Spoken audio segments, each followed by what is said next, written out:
اللہ وبرکاتہ۔ میرے معزز ناظرین کرام، آپ تمام حضرات خوش و خرم ہوں گے، لیکن میں اپنے ایک مسلمان بھائی ثنا خان مصطفیٰ کی خبر غم لیے آپ کے پاس حاضر ہوں۔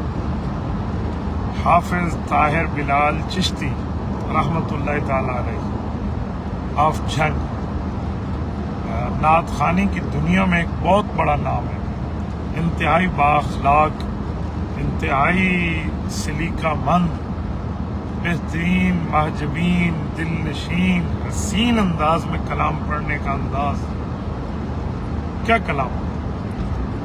آج صبح ہی ان کی ابھی وفات کی خبر غم ملی ہے۔ انا للہ و انا الیہ راجعون، ان للہ ما اخذ ولہ ما اعطی وکل شیء عندہ باجل مسمی۔ اللہ ان کی کامل مغفرت فرمائے۔ رب کریم ان کے بچوں پر، ان کے اہل و عیال پر، پسماندگان پر، ہم سب کو اس میں شامل ہیں۔ اللہ صبر جمیل عطا فرمائے۔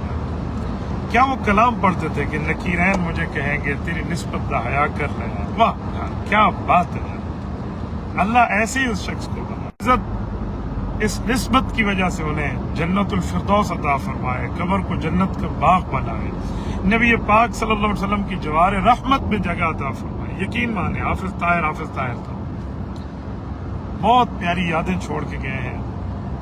ہارٹ اٹیک سے سنا ہے ان کا انتقال ہوا ہے، ہارٹ پیشنٹ تھے، کبھی نہیں بتایا آپ نے اس بیماری کو، اپنے زیر لب مسکراہٹ میں چھپایا یار، اللہ اکبر۔ میں اس وقت حالت سفر میں ہوں، اللہ رب العزت سے دعا گو ہوں ان کی مغفرت کے لیے، ان کی آخرت کی منازل کے لیے، اور اللہ جل شانہ سے اس بارے میں امید رکھتا ہوں کہ رب کریم ان کو اپنے جوار رحمت والی جگہ عطا فرمائیں گے۔ حسان ابن ثابت رضی اللہ تعالیٰ عنہ کی اتباع میں وہ رسول اللہ صلی اللہ علیہ وسلم کا کلام پڑھتے